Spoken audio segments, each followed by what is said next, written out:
Good day and welcome to Old Line Government Affairs video blog. I'm American Joe Metashevsky, a lobbyist with Old Line Government Affairs. And I'm Brett Leininger, also a lobbyist with Old Line Government Affairs and of counsel to the Nemphos Brow law firm.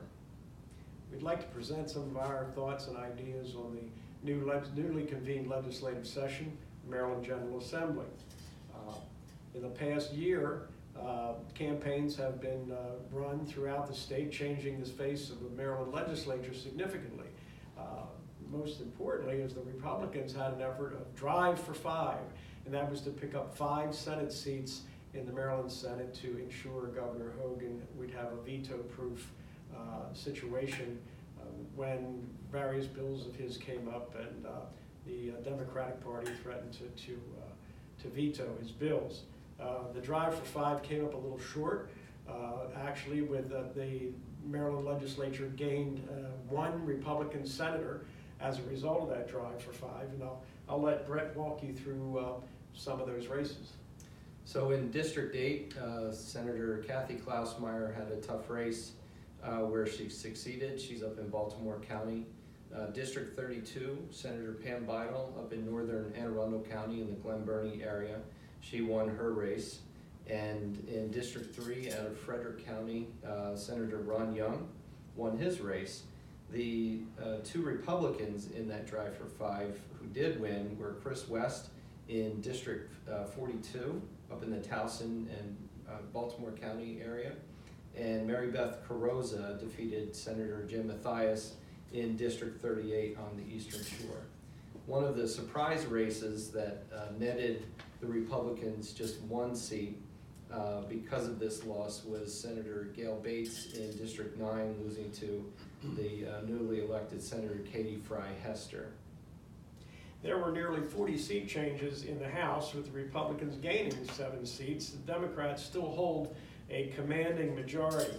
The Democrats hold 33 of 47 seats right now in the Senate and 91 of the 141 seats in the Maryland House.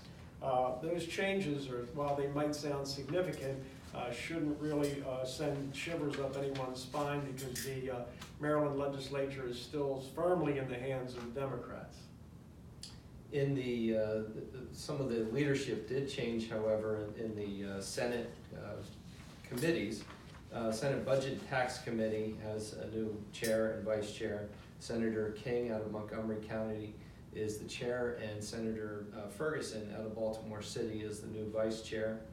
The Senate Education, Health, and Environmental Matters Committee, Senator Pinsky out of Prince George's County and Senator Nathan Pulliam out of Baltimore County are the chairs and vice chairs respectively. In the Senate Finance Committee, the new chair is Senator Kelly out of Baltimore County and Senator Feldman out of Montgomery County. So significant changes there. In the House Judiciary Committee, there is a new chair and vice chair as well. Senator Delegate Klippinger out of Baltimore City and Delegate Vanessa Atterbury out of Prince George's County. So a lot of changes with respect to the committees. At this point, it should be noted, though, that the leadership in both houses, both the President of the Senate, Mike Miller, and the Speaker of the House, Mike Bush, they hold commanding and record-breaking tenures as leaders of both of those houses. So while there's been significant change even at the leadership level in committees, we don't expect many gears to be shifted or the legislature to veer one way or the other, keeping that long tenured leadership in mind. Some of the issues that will be brought up, though, this year will be sports betting. The legislature will try to get sports betting passed without a constitutional amendment. That's a bit of a heavy lift, but the discussions are going on as we speak. Recreational marijuana. Early on, I had interest and activity in medical cannabis, and I will say that it was quite an experience. The first meeting I went to, there were probably several hundred people there. Most of them casually dressed, some in t-shirts, some with tattoos over their heads and arms. And second meeting I went to, there were more suits. The third meeting I went to, about half of the group had suits and half of them had t-shirts, and it was very apparent that mainstream businesses were getting into the medical cannabis area, and and it's very, very clear that big industry will be lobbying for recreational marijuana as well. So redistricting will be one other issue that will be looked at, because that's always of importance to legislators. And I think that it's going to be a very, very interesting session for all people on all accounts.